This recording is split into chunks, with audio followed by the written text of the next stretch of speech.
So hi hello friends, మన channel కొత్తగా చూసినట్లయితే సబ్స్క్రైబ్ చేసుకొని పక్కన బెల్ ఐకాన్ క్లిక్ చేసి ఆల్ పైన ట్యాప్ చేయండి. తెలంగాణలో రైతు బంధు 92.65% రైతు బంధు చెల్లింపులు పూర్తి.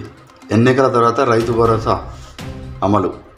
రాష్ట్రంలో రైతు బంధు చెల్లింపులు 92.68% పూర్తయ్యాయి. యాసంగి చెల్లింపుల్లో 5,575 కోట్ల పైగా సొమ్మును రైతుల ఖాతాలో జమ చేశారు. ఈ ఏడాది మార్చి 28వ తేదీ నాటికి మొత్తం 64,75,320 మంది రైతుల ఖాతాల్లో రైతు బంధు డబ్బులు జమ చేశారు.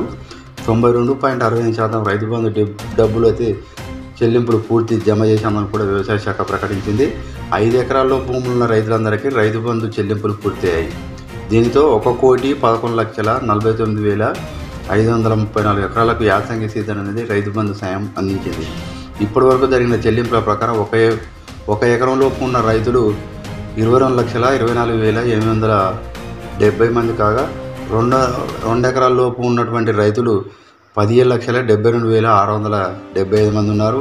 3 ఎకరాల లోపు రైతులు 11,30,788 మంది కాగా 4 ఎకరాల లోపు 6,54,419 మంది రైతులు.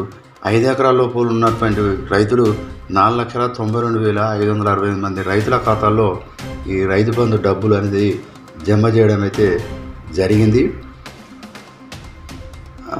కాంగ్రెస్ ప్రభుత్వం అధికారంలోకి వచ్చిన 100 రోజుల్లోనే దాదాపు 80% మంది రైతులకు ఈ రైతు బంధు డబ్బులు చెల్లింపులు జరిగాయి. 1 ఎకరం నుంచి మొదలుపెట్టి 2, 3, 4, 5 ఇట్లా ఎకరాల వారీగా చెల్లింపులు అనేవి చేసింది ప్రభుత్వం. మార్చి నెలలో 5 ఎకరాల వరకు భూములున్న రైతులందరూ కూడా ఈ ఆర్థిక సాయాన్ని అయితే అందజేసింది. గత ప్రభుత్వం వద్ద ఉన్నటువంటి వివరాల ప్రకారమే యాసంగి రైతు బంధు చెల్లింపులు అనేవి చేసినట్లు ప్రభుత్వ వర్గాలు తెలిపాయి.